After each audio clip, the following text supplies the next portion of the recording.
자, 오늘은 하나님 말씀 요나 4장 말씀을 나누겠습니다. 요나 4장 10절, 11절 말씀 본문으로 하겠습니다. 요나 4장 10절, 11절 제가 받들어 봉독하겠습니다. 여호와께서 이르시되 네가 수고도 아니하였고 재배도 아니하였고 하룻밤에 났다가 하룻밤에 말라버린 이 박농쿨을 아꼈거늘 하물며 이 큰 성읍 니느웨에는 좌우를 분별하지 못하는 자가 12만여 명이요 가축도 많이 있나니 내가 어찌 아끼지 아니하겠느냐 하시니라. 아멘. 요나 오늘 마지막 4장입니다. 드라마도 연속극도 마지막 회가 제일 재밌잖아요. 마지막 회를 보면 다 보는 거잖아요. 오늘 요나 마지막 4장입니다. 특별히 하나님께서 큰 은혜를 더할 줄로 믿습니다. 그러니까 말씀을 여러분 항상 주일날 와서 예배 드리고 말씀 듣는 것도 참 중요한데 주중에도 꼭 들으세요. 요즘 유튜브가 얼마나 좋아요. 그냥 누르면 바로 또 나올 수 있고 또 우리 교회 유튜브 앞에 예배 실황도 있지만은 또 올려서 말씀만 딱 올리잖아요. 저도 주일 설교 유튜브로 또 들어요. 다시 들어보면은 이렇게 다 준비된 말씀을 가지고 올라왔는데 하나님께서 이 강단에서 또 은혜를 주셔가지고 준비되지 않은 말씀을 하나님께서 톡딱 주실 때가 있어요. 성령의 은혜로. 또 그래서 우리가 말씀을 듣고 다시 한번 되새기고 어떻게든지 이 말씀대로 살려고 애쓰고 하는 일때 하나님께서 우리를 통하여서 정말 예수님의 형상을 닮아가도록 인도해 줄도 믿습니다. 또 여러분만 또 듣지 마시고 또 공유도 하세요. 사람들하고. 그 맨날 밥 먹는 거나 공유하지 마시고 그런 거 이상한 거 가지고 그런 것도 뭐 필요하겠지만은 말씀같이 공유하면 좋잖아요. 자, 오늘의 설교 제목이 오로지 주의 은혜라. 오로지 주의 은혜라 이런 제목입니다. 우리 교회에 오셔가지고 같이 또 찬양과 또 삶을 나누시면서 했던 한홍재 목사님이라고 있어요. 한홍재 목사가 주중에 금요일인가 페이스북에 글을 하나 딱 올렸는데 아주 그 글이 재밌는 글을 올렸더라고요. 제가 그대로 읽어드릴게요. 젊은 세대는 기성세대에게 답을 묻지 마라. 이용만 당할 뿐이다. 라는 말이 나를 찌릿하게 아프게 한다. 왜냐하면 전곡을 찔린 것 같아서. 그래서 이분의 결단입니다. 그래서 조용히 살기로 했다. 나나 잘하면서. 한홍재 이렇게 글을 올렸더라고요. 이해 가십니까 여러분? 내가 다른 사람을 변화시키는 것 쉽지 않아요. 내가 변하는 것 이것도 쉽지 않잖아요. 영국의 웨스트민스터 대성당 묘지에 가면 한 성공의 주교의 무덤이 있는데 거기에 묘비명이 이렇게 글이 적혀 있습니다. 나는 젊었을 때 세상을 변화시키겠다는 꿈을 가졌었다. 그러나 내가 좀 더 나이가 들고 지혜를 얻었을 때 나는 세상을 변화시킨다는 것이 어렵다는 것을 알게 되었다. 그래서 이제 내가 내 시야를 약간 좁혀서 내가 살고 있는 나라를 변화시키겠다고 결심했다. 그러나 그것 역시 불가능한 일이었다. 황혼의 나이가 되어서 이제 나는 마지막 시도로 나와 가까운 내 가족들을 변화시키겠다고 마음을 정했다. 그러나 아무도 변하지 않았다. 이제 죽음을 맞이하는 순간 나는 문득 깨달았다. 내가 만약 내가 내 자신을 먼저 변화시켰더라면 그것을 보고 내 가족들이 변화되었을 것을, 또한 거기에 용기를 더해서 내 나라, 이 나라가 좀 더 좋은 곳으로 바뀔 수 있었을 것을, 그리고 누가 아는가 세상까지도 변화되었을는지. 여러분, 그러니까 내가 다른 사람을 변화시키려고, 다른 것을 변화시키려고 하지 말고 중요한 건 뭐예요? 내가 변하는 게 중요한 거예요. 오늘 요나 마지막 장 4장의 말씀을 통하여서 요나가 오로지 주의 은혜라라는 하나님의 은혜를 가지고 요나가 변화되는 모습을 보면서 우리도 변화될 수 있기를 바라겠습니다. 자, 이제 말씀으로 들어가겠습니다. 요나 4장은 크게 둘로 이렇게 나눠져 있어요. 첫 번째 부분은 하나님께서 요나 3장에 보면 이제 니느웨 백성들이 다 이제 회개를 하고 이제 하나님께 돌아오잖아요. 그래서 첫 번째 부분은 하나님의 용서에 대한, 하나님께서 니느웨를 용서해 주잖아요. 이 용서에 대한 요나의 분노가 나와요. 1절부터 4절까지의 말씀인데 제가 읽을 테니까 여러분 잘 눈으로 보면서 또 말씀을 좀 이해하면서 나아갑니다. 요나 4장 1절부터 4절.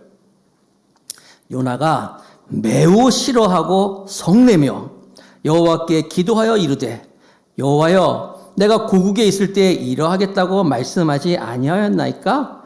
그러므로 내가 빨리 다시스로 도망하였사오니 주께서는 은혜로우시며 자비로우시며 노하기를 더디하시며 은혜가 크시사 뜻을 돌이켜 재앙을 내리지 아니하시는 하나님이신 줄을 내가 알았음이니이다. 여호와여 원하건대 이제 내 생명을 거두어 가소서. 사는 것보다 죽는 것이 내게 나음이이다 하니 여호와께서 이르시되 네가 성내는 것이 옳으냐 하시니라. 자, 요나는 하나님께서 니느웨에 가서 니느웨의 악독이 심하니까 가서 니느웨 성에 심판을 선포하라 그랬어요.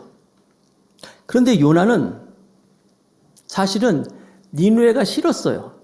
그래서 니느웨에 가서 하나님의 그 심판을 선포하면 그 사람들이 회개하면 하나님이 또 그들을 용서하실 거 아니겠느냐 이걸 알고 있었어요. 그래서 요나는 도망갔던 거예요. 그게 싫어서. 여기에 보면은 하나님께서 여기 성내는 것이 옳으냐라고 하지 성내는 것. 이 성낸다는 말이 이 히브리 원어를 보면요. 분노가 아주 심해가지고 그야말로 막 부글부글 끓어가지고 우리나라 말로 하면 뚜껑이 열렸다는 소리가 있잖아요. 막 너무너무 화가 나가지고 막 성내는 불타는 성을 내는 그런 모습을 얘기하고 있는 거예요. 여러분. 하나님 앞에 인간이 막 성내고 막 화내는 게 이게 되는 일입니까? 아니, 피조물인 우리가 창조주이신 하나님 아버지 앞에 불평불만하는 것을 넘어서 막 하나님한테 화를 내는 거예요. 왜 그래요? 요나가 하나님의 은혜를 모르기 때문에 그래요. 하나님의 은혜를 깨닫지 못하기 때문에 자기가 어떤 존재인지 모르니까 하나님께 막 화를 내는 거예요. 요나는 하나님이 자신에게 니느웨로 가라 그랬을 때 내가 왜 도망갔는지 그 이유를 본문에서 얘기하고 있습니다. 여기 얘기 있잖아요. 내가 니느웨에 가가지고 가서 심판을 예고하면 하나님은 분명히 용서해 주실 거지 아닙니까? 내가 그거 보기 싫어가지고, 왜냐면 니느웨는 망해야 되는데 내가 그거 보기 싫어서 내가 도망간 거 아닙니까? 그러면서 요나는 하나님을 너무나 잘 알고 있기 때문에 여기 2절에 나오는 것처럼 하나님은 은혜로우시며 자비로우시며 노하기를 더디하신 분이라고 이렇게 얘기하고 있잖아요. 은혜로우시며 자비로우시며 노하기를 더디하시는 분, 이거는요 성경 말씀에 하나님이 거듭 하나님 자신을 얘기할 때 했던 말씀이에요. 찾아볼까요? 출애굽기에 하나님이 모세에게 말씀하실 때 출애굽기 34장 6절에 모세는 여호와께서 그의 앞으로 지나가시며 선포하시되 여호와라 여호와라 자비롭고 은혜롭고 노하기를 더디하고 인자와 진실이 많은 하나님이라. 다윗, 그렇죠? 다윗도 하나님을 표현할 때 시편 86편 15절에 그러나 주여 주는 긍휼히 여기시며 은혜를 베푸시며 노하기를 더디하시며 인자와 진실이 풍부하신 하나님이시오니 계속 반복되고 있죠? 느헤미야도 똑같은 고백을 합니다. 느헤미야 9장 17절. 주께서는 용서하시는 하나님이시라 은혜로우시며 긍휼히 여기시며 더디 노하시며 인자가 풍부하심으로 그들을 버리지 아니하셨나이다. 계속 말씀하고 있잖아요. 마지막으로 요엘 선지자도 요엘 2장 13절에 너희는 옷을 찢지 말고 마음을 찢고 너희 하나님 여호와께로 돌아올지어다. 그는 은혜로우시며 자비로우시며 노하기를 더디하시며 인애가 크시사. 자, 하나님은 은혜롭고 자비롭고 노하기를 더디하시는 분. 근데 이걸 가지고 요나가 지금 하나님을 높이면서 하는 얘기입니까? 하나님은 은혜로우시며 자비로우시며 노하기를 더디하시는 인자가 풍부하신 하나님이다. 높이는 게 아니잖아요, 지금. 왜냐면 그렇게 얘기하면서 나 죽여달라고 하잖아요. 이건 뭐냐면 지금 사람들 얘기하러 보면 약간 이 비아냥거리는 거예요, 같은 거예요. 내 이럴 줄 알았습니다. 내 이럴 줄 알았어요. 니느웨 가서 내가 보나마나 이렇게 심판을 선포하면 하나님은 은혜로우신 분이죠. 인자가 풍부한 분이시죠. 사랑이 많으신 분이시죠. 그래서 그 하나님은 용서하실 것이죠. 이렇게 얘기하는 거예요. 지금 요나는 하나님이 나를 부르셨다는 이 선민의식. 여러분, 선민의식은 좋은 거예요. 우리도 하나님이 나를 선택했다. 이거 얼마나 대단한 이 프라이드예요. 자부심이잖아요. 그래서 하나님이 나를 부르셨다.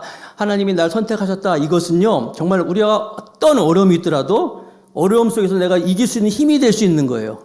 그런데 이렇게 하나님이 나를 불렀다는 것, 나를 선택하셨다는 이것이 무엇 때문에?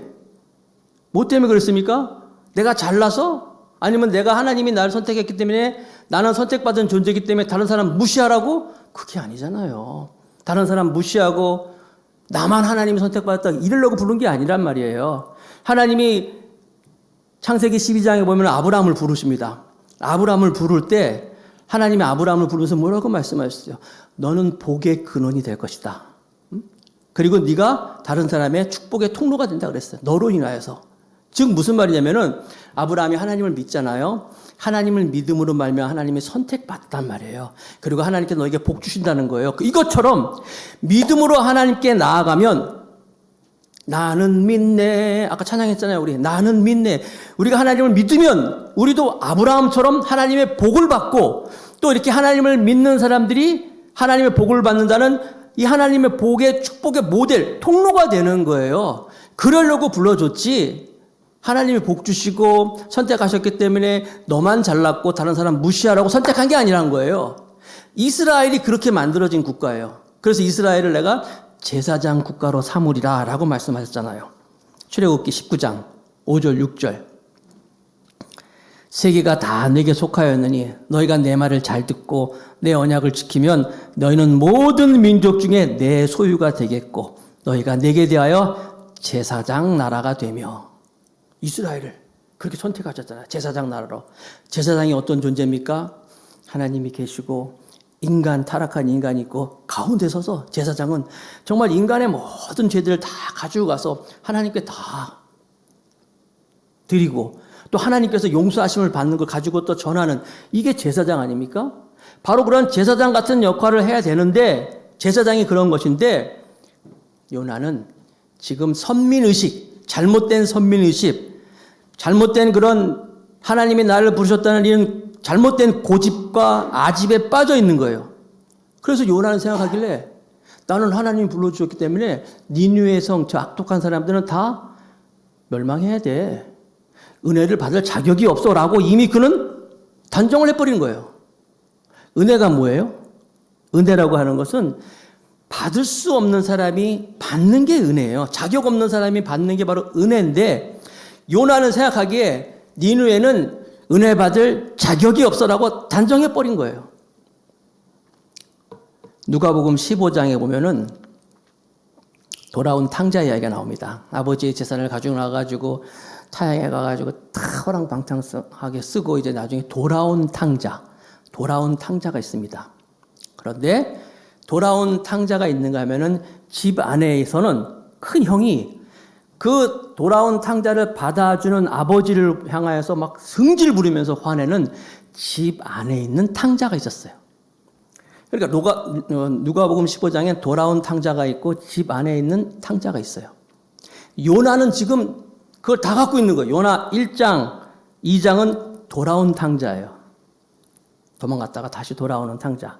3장, 4장은 은혜를 받고 그 하나님의 인간의 끝은 하나님의 은혜의 시작이라 했잖아요. 또다시 기회를 주시는 그 하나님의 그 은혜를 받고도 그 은혜를 모르고 자기가 은혜 받은 사람임에도 불구하고 다른 사람을 단정해가지고 나아가는 집 안에 있는 탕자야. 돌탕, 집탕. 요나는 이 두 가지를 다 갖고 있는 거예요. 우리가 그렇지 않습니까, 여러분? 우리도 하나님께로 돌아왔어요. 그런데 우리가 돌아와서 하나님의 큰 은혜를 받고 있음에도 불구하고 잘 삐지고 잘 화내고 다른 사람 막 정죄하고 판단하고 요나는요 하나님 아버지 앞에 하나님이 니느웨를 용서해 준 걸 가지고 어디까지 나가냐면 날 죽여달라고 얘기해요. 차라리 날 죽여주십시오. 하나님께서 니느웨를 용서하느니 내가 그걸 보느니 차라리 날 죽여주십시오라고 얘기하는 거예요. 그러니까 하나님 말씀하시잖아요. 네가 성내는 것이 어쩜 일이뇨? 네가 왜 화를 내냐? 너 왜 화내는 거니? 왜 분내고 있니? 하니까 그때도 요나는 입을 꽉 다물고 아무 대답 안 합니다. 그래서 두 번째 부분, 요나 4장 두 번째 부분은 그런 요나를 하나님이 깨우쳐 주는 거예요. 이제 깨닫게 하시는 장면입니다. 5절에서부터 11절 좀 긴 듯한데 그래서 제가 읽을 테니까 여러분 들으시면서 이제 본문을 이해하시는 거예요. 요나 4장 5절에서 9절. 요나가 성읍에서 나가서 그 성읍 동쪽에 앉아, 그러니까 니느웨 성 동쪽에 앉아 거기서 자기를 위하여 초막을 짓고 그 성읍에 무슨 일이 일어난지 보려고 그 그늘 아래에 앉았더라. 하나님 여호와께서 박농쿨을 예비하사 요나를 가리게 하셨으니 이는 그의 머리를 위하여 그늘을 지게 하며 그의 괴로움을 면하게 하려 하심이더라. 요나가 박농쿨로 말미암아 크게 기뻐하였더니 하나님이 벌레를 예비하사 이튿날 새벽에 그 박농쿨을 갈아먹게 하심에 시드니라. 해가 뜰 때 하나님이 뜨거운 동풍을 예비하셨고 해는 요나의 머리에 쪼임에 요나가 혼미하여 스스로 죽기를 구하여 이르기를 사는 것보다 죽는 것이 내게 나으니라 하니라. 읽으면서 저는 웃음을 참지 못하겠어요. 요나는요, 툭 하면 죽겠다는 거야, 그냥 이렇게. 자, 본문에 보니까 막 투덜대잖아요. 막 하나님 앞에 성을 내잖아요. 화를 내니까 하나님이 야, 너 왜 성내는 거야? 너 성내는 것이 마땅한 일이야? 이렇게 말씀하잖아요. 그러면 요나가 알았습니다. 깨닫고 다시 돌아가면 돼요. 이스라엘로 가면 되는 거예요. 안 갑니다. 여기 보니까 요나는 자기 고집 꺾지 않고 니느웨 성이 잘 보이는 멀찌감치 떠오르는 높은 언덕에다가 초막을 짓고 거기 초막을 짓고 앉아가지고 내가 어떻게 니느웨 성이 망하나 보겠다는 거예요. 자, 이 초막이라고 하는 것이 우리가 같은 요즘 뭐 잘 만든 그런 원두막 같은 게 아니에요. 그야말로 초막이야. 대충 이렇게 막 만들어 놓은 거예요. 그러니까 비가 오면 비가 새고 해가 뜨면 햇빛이 들어오는 그런 초막이에요. 요나가 초막을 짓고 앉아 있는데 햇빛이 막 떠오르니까 하나님이 여기 보니까 하나님이 박농쿨을 예비하사 요나가 햇빛이 비치지 않도록 차단시켰다. 이 박농쿨 히브리어로 카타리온이라는 이런 단어인데 이거는 이제 잎이 한 30cm 정도 되는 이렇게 자라는 거고 또 이렇게 줄기가 한 3m까지 자라고 또 빨리 자라는 그런 농쿨 식물입니다. 그래서 식물학자들은 또 이걸 아주까리라로 비슷하게 그렇게 해석하는 분도 있는데 아무튼 이런 게 빨리 자라고 잎이 넝쿨이 있는 그런 박넝쿨이 이제 요나가 구경하고 있는 것에 싹 가리고 있었다는 거예요. 요나는 지금 니느웨가 망하는 걸 보려고 있는데 가리고 있는데 성경에 보니까 요나가 이로 인하여서 크게 기뻐하였다. 야, 요나서에 요나가 기뻐했다는 것이 여기 처음 나오는데 전체적으로 보면 요나는 늘 화내잖아요. 분내고 짜증내고 우울하고 화난 얼굴을 가지고 있는데 여기서 비로소 요나가 크게 기뻐했어요. 뭐 때문에? 박농쿨 때문에. 박농쿨이 자기를 싹 가려주니까 크게 기뻐했다 그랬어요. 웬걸 다음날 아침에 하나님께서 그 박농쿨을 벌레를 싹 예비해서 다 먹게 해가지고 다 시들게 해버렸어요. 그러니까 다 시들었어요. 그 상태에서 하나님이 또 동풍을 또 예비하사 동풍 이제 후끈후끈한 그런 바람을 막 예배해가지고 햇빛이 비추고 하니까 요나가 몸이 막 달궈지니까 햇빛이 내리쬐니까 요나가 또 뭐라 그래요? 나 죽여달라고 나 뜨거워 죽겠다고 말이야. 그렇게 얘기하는 게 나와요. 여기서 보면 또 우리가 하나님은 어떤 분이냐? 예비하시는 하나님이다 라는 것을 알 수 있어요. 작은 것까지도 다 예비하시는 하나님. 하나님은 우주를 만드시고 사람들을 창조하시고 멀리서 팔짱 탁 끼고 이렇게 보시는 분이 아니라 하나하나 다 챙겨주시는 하나님이야. 여기 보니까 보세요. 박농쿨 예비하셨죠. 거긴데 또 반대로 작은 벌레도 예비했죠. 동풍을 예비하셨죠. 하나님은 이렇게 모든 것을 다 예비해 주시는 하나님이시구나. 큰 거, 작은 거 다 예비하시는 하나님인 것을 믿으시기 바랍니다. 여러분 지금 위기 가운데 있습니까? 어려움 가운데 있습니까? 사업을 하면서 시작하고 있습니까? 하나님은 다 예비하신 하나님이에요. 도와주신 하나님이십니다. 내가 누구를 만나려고 할 때도 하나님께서 이미 사람의 마음을 다 주관하신 하나님 믿고 또 수술을 앞두고 있다든지 무슨 큰 문제를 앞두고 있다든지 내가 모르는 곳에 갈 일이 있다 할지라도 하나님은 다 예비하시고 챙겨주신 하나님을 믿으시기 바랍니다. 자, 그런데 아무튼 요나는 그 하나님 아버지 앞에서 4장에만 봐도 아까 2번이나 죽겠다 그러잖아요. 3절, 8절에.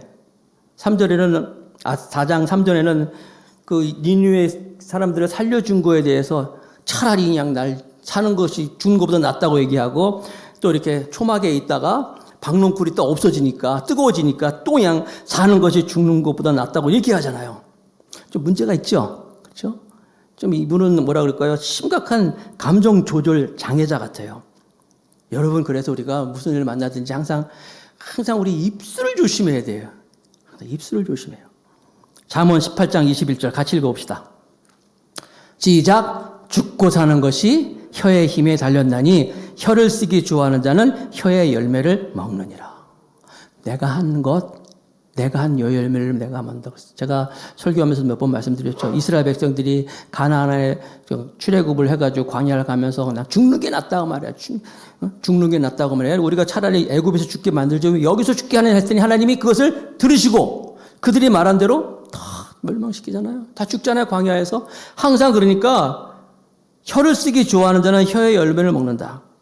시편 34편 13절 14절 중요한 말씀이죠.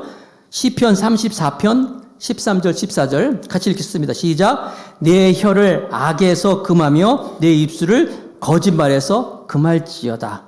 악을 버리고 선을 행하라. 화평을 찾아 따를지어다. 그렇구나. 어떻게든지 입술 조심해야 되겠구나. 뭐 배고파 죽겠다, 뭐 힘들어 죽겠다, 심지어 뭐 좋아 죽겠다, 뭐 배불러 죽겠다 그러지 마시고 항상 살겠다, 응? 좋다, 기쁘다, 사랑한다, 긍정적인 말을 하는 우리 모두가 되길 바라겠습니다. 자, 요나 4장으로 다시 돌아가서, 그래서 죽는 것이 낫다고 얘기하니까 하나님이 요나 4장 9절에 이렇게 말씀하셔요. 하나님이 요나에게 이르시되 네가 이 박농쿨로 말미암아 성내는 것이 어찌 옳으냐 하시니 그가 대답하되 내가 성내어 죽기까지 할지라도 옳으니이다. 대단해. 여러분, 요나 성질, 하나님한테 화내고 너 화내는 게 맞냐 물으니까 또 여기 성내는 것이 옳으냐 하니 그가 내가 성내어 죽기까지 할지라도 옳으니이다 하니라. 계속 화내는 거야. 네가 화내는 게 옳으냐 했더니 막 내가 화내는 게 어떠냐고 말이에요. 여러분, 우리는 어떻든 간에 성내지 맙시다. 여러분, 성을 내면요, 화를 내면은 하나님의 의가 우리 가운데 이루어지지 않아요. 제 얘기가 아닙니다. 야고보서 1장 20절. 사람이 성내는 것이 하나님의 의를 이루지 못함이라. 절대로 우리 성내지 맙시다. 화날 일 있으면 또 참고 한번 참고 주여. 사람이 성내는 것이 하나님의 의를 이루지 못함이라. 이게 다 미성숙하다는 이유예요. 자, 아무튼 요나가 막 화를 내는데, 요나가 화를 내는 이유, 여러분, 지금 별것도 아니잖아요. 박농쿨 때문에 지금 화내고 있어요. 아니, 니느웨 성에 가가지고 하나님의 심판을 선포했던 그 선지자가, 하나님의 선지자라는 사람이 박농쿨 그거 없어졌다고 열받아가지고 죽여달라고 그러고 화내고 있다는 이게 말이나 됩니까? 그때 하나님께서 이제 요나에게 하나님의 마음을 보여주기 시작합니다. 요나 4장 10절 말씀입니다. 요나 4장 10절. 여호와께서 이르시되 내가 수고도 아니하였고 재배도 아니하였고 하룻밤에 났다가 하룻밤에 말라버리니 박농쿨을 아꼈거늘. 네가 왜 화를 내냐? 네가 박농쿨 심었냐? 물을 줬냐? 네가 무슨 잘하는데 뭐 햇볕을 줬냐? 뭐 수고한 게 뭐가 있냐? 너는 아무것도 한 것도 없잖아. 그런데 너는 아무것도 한 것도 없는 거 가지고 네가 이렇게 화내고 있느냐? 여러분, 주신 분도 하나님이고 거둬가시는 분도 하나님이시야. 믿으십니까? 욥기에 보면 유명하잖아요. 욥기. 욥은 욥의 아내와 함께 똑같이 고난을 당해요.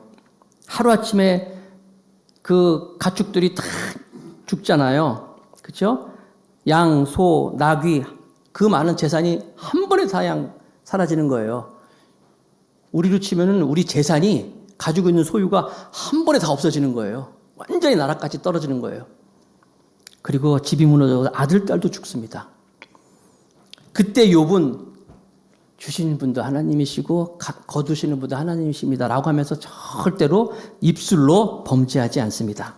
욥기 1장 21절 22절 이르되 내가 모태에서 알몸으로 나와 싸운즉 또한 알몸으로 그리로 돌아가올지라. 주신 이도 여호와시여 거두신 이도 여호와시오니 여호와의 이름이 찬송을 받으실지니이다 하고, 다 같이 시작. 이 모든 일에 욥이 범죄하지 아니하고 하나님을 향하여 원망하지 아니하니라. 이게 욥의 믿음이고 욥의 성숙된 모습이에요.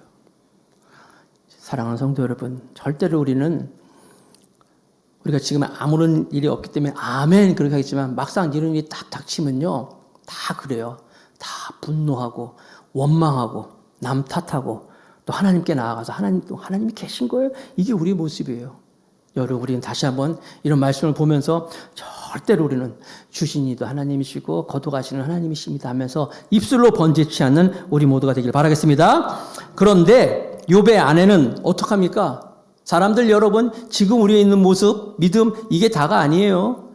사람들은 편할 때, 아무 일 없을 때는 믿음 보여요. 그러나 막상 어려움이 닥치면, 환란이 닥치면 그때 진짜 믿음이 있는 없냐가 나오는 거예요. 욥의 아내는 욥이 나중에 이 몸에 종기, 악종이 막 나가지고 막 기와로 막 몸을 긁고 있으니까 그의 아내가 이렇게 얘기합니다. 욥기 2장 9절. 욥의 아내가 그에게 이르되 당신이 그래도 자기의 온전함을 굳게 지키느냐? 하나님을 욕하고 죽으라. 그러니까 욥의 아내의 믿음, 욥의 아내의 그 신앙의 현 주소가 바로 이거예요. 평소에는 좋았어요. 같이 모든 것이 다 잘 됐던 하나님께 제사도 드리고 감사하고 했어요. 그러나 어려움이 딱 닥치니까 믿음이 어디 있어? 신앙이 어디 있어? 하나님 욕하고 죽어라 라고 하면서 얘기하는 거예요. 그때 욥이 뭐라 그랬습니까? 욥이 너나 죽어라 그랬습니까? 이때도 욥은 절대로 하나님께 입술을 범죄하지 않잖아요. 점잖게 얘기합니다. 욥기 2장 10절. 그가 이르되 그대의 말이 참 한 어리석은 여자의 말 같도다. 우리가 하나님께 복을 받았은즉 화도 받지 아니하겠느냐 하고 이 모든 일에 욥이 입술로 범죄하지 아니하니라. 그런데 여러분, 지금 이 요나는요, 하나님 아버지 앞에서 막 죽겠다고 막 얘기합니다. 그때 하나님께서 욥의 요나의 그 말을 보시면서 드디어 그에게 마지막 결정타를 말씀하시죠. 요나 마지막 장 마지막 절, 요나 4장 11절 말씀입니다. 자, 하나님이 네가 왜 박농쿨에서 화냈냐, 네가 심기를 했느냐 거두기를 했느냐 하시면서 하시는 말씀이에요. 요나 4장 11절.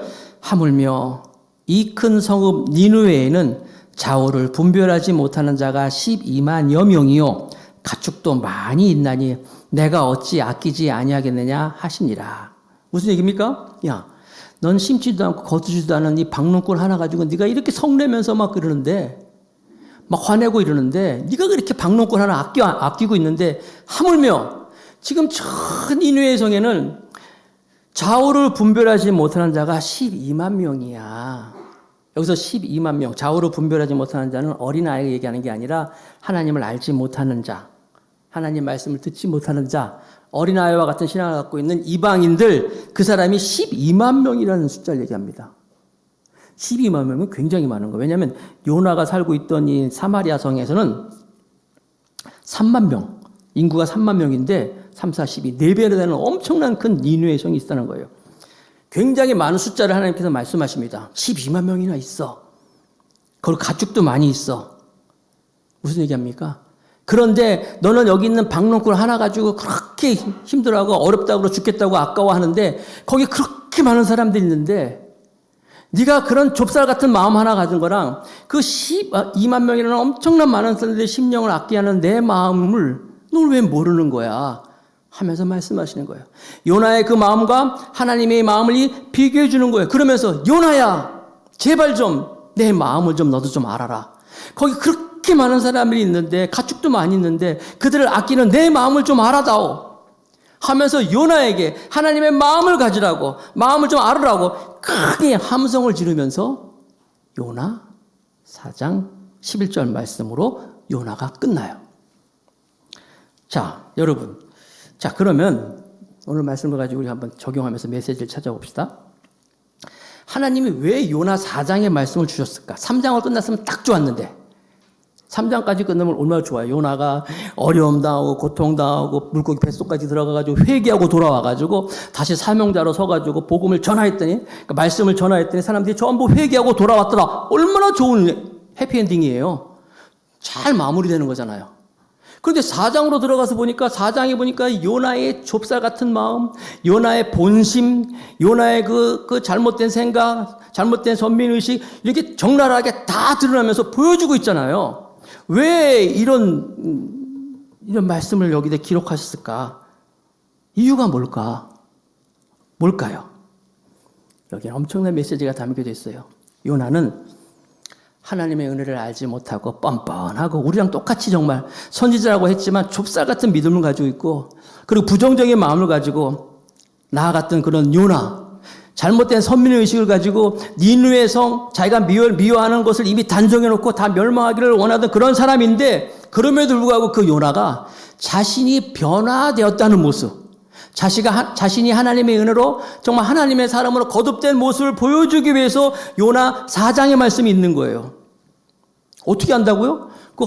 목사님 혼자 주장하는 거 아니에요? 아니에요, 여러분. 요나 4장의 말씀을 통해서 우리가 어떻게 알 수 있어요? 제가 증명해 볼까요? 첫 번째, 뭐냐면, 요나를 누가 기록했어요? 요나서를 누가 기록했어요? 요나가 기록했어요. 요나 자신이 기록한 거예요. 그냥 3장까지만 딱 쓰고 4장을 적나라하게 자기 모습을 기록했다는 것은 하나님 아버지 앞에서 자기의 있는 모습을 다 보여주면서 자기가 어떻게 하나님의 사람으로 다시 세워진 것을 고백하는 거예요. 자기 자신을 고발하면서 자기가 하나님의 은혜를 줬다는 것을 보여주는 거예요. 그리고 요나 5장 쓸 필요도 없었어요.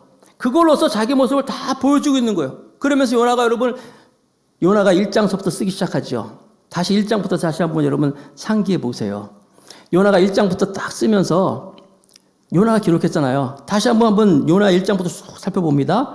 자신이 하나님의 말씀을 배반하고 도망가는 장면 나오고, 요나 1장 4절 말씀해 보니까 요나 1장 4절, 여호와께서 큰 바람을 바다 위에 내리심에, 누가? 여호와께서. 하나님이 그렇게 하셨구나. 그러면서 하나님의 우리가 첫 번째 폭풍의 은혜 말씀 나눴잖아요. 이것도 하나님의 은혜구나. 요나 1장 17절 말씀, 여호와께서 이미 큰 물고기를 예비하사. 물고기도 하나님이 다 예비하셨구나. 자기가 직접 기록하고 있어요. 그리고 박농쿨, 벌레, 동풍 다 하나님이 예비하셨다고 기록하고 있습니다. 요나 4장 6절 오늘 본문이죠. 하나님 여호와께서 박농쿨을 예비하사. 요나 4장 7절, 하나님이 벌레를 예비하사. 요나 4장 8절, 해가 뜰 때 하나님이 뜨거운 동풍을 예비하셨고. 자, 요나는 하나님이 다 본인이 썼다 그랬어요. 쓰면서 하나하나 쓰면서 다 이게 하나님이 큰 바람도 예비하셨고, 바다 풍랑도 예비하셨고, 큰 물고기도 예비하셨고, 박농꿀도 예비하셨고, 벌레도 예비하셨고, 동풍도 예비하셨고. 자기는 불평하는 모습이 나왔지만 사실은 그게 다 하나님이 나를 다 인도하신 거예요. 그러면서 쓰면서 내가 뭐길래, 내가 지금 어떤 존재라고, 이렇게 하나님이 하나하나 다 예비하시면서 이렇게 나를 여기까지 인도해 주셨구나. 그러면서 자기가 그럼에도 불구하고 하나님께 불평했던 자기의 모습을 그대로 다 고발하고, 그러면서 요나는 어떻게 했을까요? 거기에서 하나님의 은혜를 깨닫고 모든 게 다 하나님의 은혜구나 하면서 그는 니느웨 성으로 다시 들어가는 거예요. 그러니까 이스라엘로 다시 돌아간 게 아니라 니느웨 성으로 다시 돌아갑니다. 여러분 또 그러겠죠. 어떻게 아냐고, 성경에 안 나와 있는데. 요나는요, 변화받았어요. 요나서를 기록하지요. 기록하면서 그가 니느웨 성으로 돌아갔는데 어떻게 하냐면, 지금도 여러분 니느웨에 가면, 지금까지 여러분 니느웨는 지금 이라크 모술 지역이라고 했어요. 모술 지역, 그 지역을 니느웨. 거기에 가면 야누스의 무덤, 유누스의 무덤이라는 것이 발견되고 있어요. 유누스란 말은요, 지금 사람들이 쓴 게 아니에요. 오래전에 유누스가 아랍어로 요나라는 이름을 가지고 있어요. 거기 모스크가 있고, 모스크 지하에 보면은 유누스의 무덤, 요나의 무덤이 니느웨에 발견됐어요. 그 요나의 무덤이 거기 왜 있습니까? 그 사람들은 하나님 믿는 사람 아니었잖아요. 거기에 요나의 무덤을 지을 일이 아닌데 그들이 거기서 요나로 말미암아 하나님 말씀 듣고 요나가 거기서 하나님 말씀대로 살고 그가 거기서 죽었기 때문에 그의 무덤이 거기에 있다는 거예요. 그러니까 요나는 요나 4장까지 쓰고 5장까지 쓰면서 요나가 어떻게 했다 얘기할 필요가 없었어요. 그의 삶 자체가 그의 삶이 그대로 삶으로 보여줬던 거예요. 그게 역사적으로 지금 증명이 되고 있는 거예요. 그래서 요나는 니느웨에서 죽고 유누스의 무덤이 발견되면서 사람들이 요나를 기억하고 있고 여기서 우리가 알 수 있는 요나를 마치면서 우리가 결심할 것은 뭐냐면 우리도 저와 여러분들도 요나처럼 이렇게 변화받는 삶을 살아야겠다는 결단이라는 거예요. 그러니까 요나를 마치면서 우리가 가질 수 있는 숙제는 나도 변화해야겠다. 나도 변화해야 되겠다. 그런데 어떻게 변화받아요?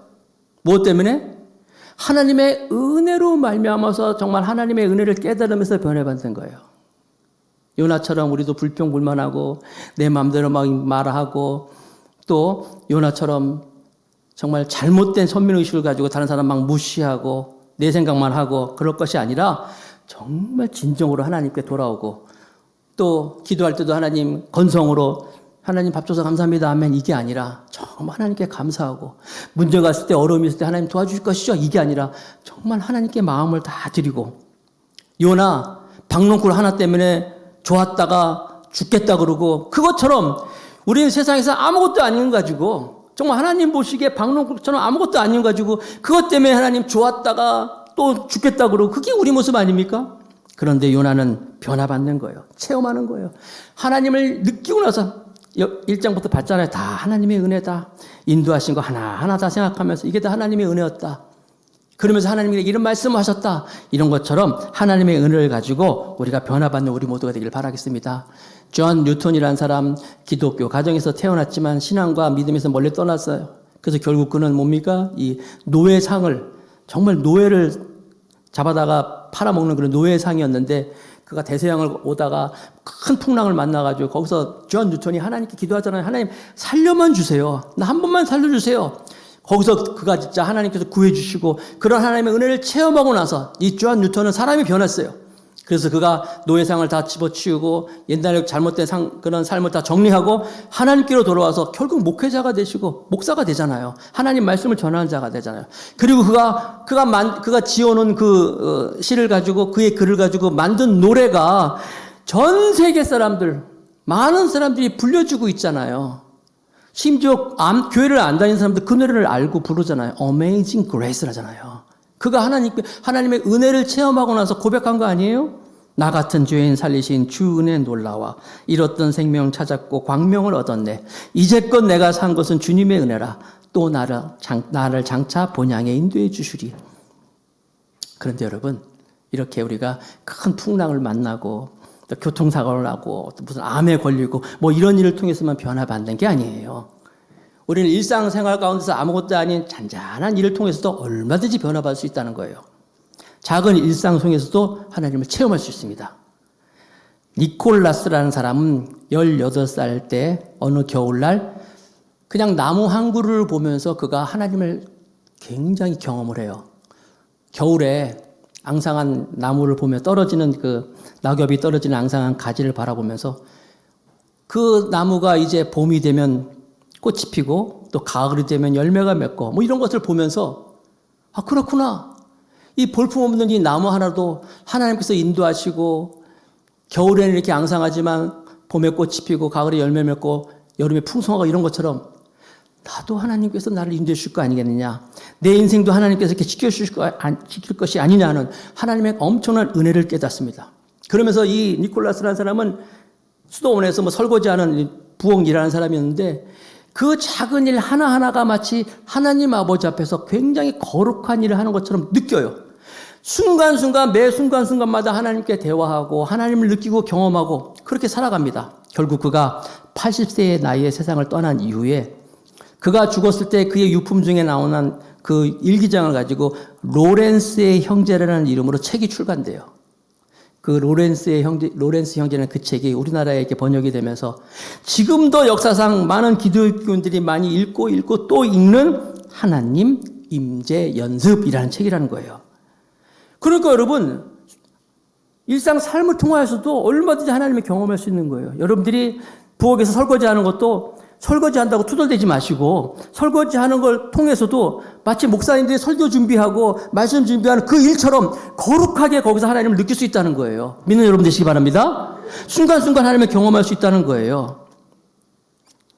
요나는 그가 물고기 속에서 뱃속에서 이게 하나님께서 은혜를 주셨지만 아직도 그가 변화받지 않았잖아요. 그래서 박농쿨 하나 가지고 자기가 이렇게 감정이 오고 가고 했었는데 하나님께서 그 시청과 교육을 통해서 네가 박농쿨 하나 들어 아끼면서 내가 이렇게 12만 명이나 있는 사람들이 있는 것을 알겠어 왜 모르겠냐 이런 교육을 통해서 그가 깨달았던 것처럼 저 여러분들도 하나님의 은혜를 깊이 깨닫는 우리 모두가 되길 바라겠습니다. 여러분 인제대학교 총장이시면서 대한적십사사 총재였던 돌아가셨지만 이윤구 박사님 간증을 보니까 그분도 저랑 비슷한 것 같아요. 강원도 양구와 인제 사이에 그 군용 집차를 타고 가다가 낭떠러지에 떨어졌대요. 굴렀는데 다행스럽게 그 차가 칡넝쿨에 걸려가지고 살게 됐어요. 근데 그때 그분이 살아나면서 그때 그분이 그 어려움 가운데서 하나님 왜 나를 살려주셨습니까?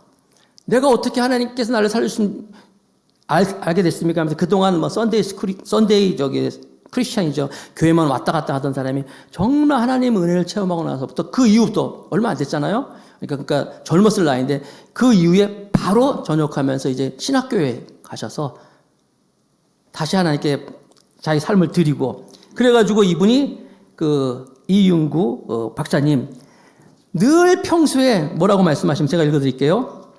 나는 꽃 한 송이를 봐도 풀 한 포기를 봐도 하나님의 은혜를 느낍니다. 나는 매 순간순간 하나님과 대화합니다. 나는 하나님과 사는 것이 너무 기쁩니다. 예수를 믿는 것은 하나님의 나라를 미리 당겨서 이 세상에 살아가는 거예요. 하나님과 같이 사는 이 기쁨을 어떻게 표현할 수 있겠습니까? 하나님과 대화하며 사는 것보다 더 큰 기쁨은 없습니다. 돌아가셨지만 돌아가시기 전까지 80이 넘어서도 굉장히 해맑은 얼굴을 하셨는데 정말 하나님과 매 삶을 통해서 늘 누리면서 경험하면서 하나님의 은혜를 경험하면서 살아가시는 모습을 고백하고 있는 거예요. 사랑하는 성도 여러분, 우리가 지금까지 살아오면서 하나님의 은혜 아닌 것이 어디 있습니까?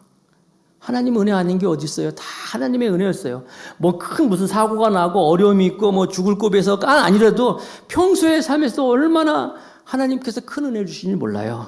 이제 우리가 그 은혜를 알고 이 하나님의 은혜를 내 것이 아니라 사람들과 나눠주는 삶을 사시기 바랍니다. 빌립보서 4장 5절 너희 관용을 모든 사람에게 알게 하라 주께서 가까우시니라. 이제 이 은혜를 사람들에게 증거하면서 그리고 더 나아가서 이제 내 모든 것은 다 하나님의 은혜입니다 고백하면서 오로지 주의 은혜를 고백하면서 나아가는 우리 모두가 되길 바라겠습니다. 마지막으로 바울의 고백을 함께 나눌까요? 고린도전서 15장 10절 다 같이 시작. 그러나 내가 나 된 것은 하나님의 은혜로 된 것이니라. 아멘. 요나 4장을 마칩니다. 참 아쉬워요. 빨리도 끝나는데 내가 왜 이렇게 안 변하는 것일까? 내가 왜 이렇게 안 변하는 것일까? 한번 고민하시고 다시 한번 요나의 모습을 보면서 우리가 변화받는 하나님 은혜로 변화받는 우리 모두가 되기를 바라겠습니다.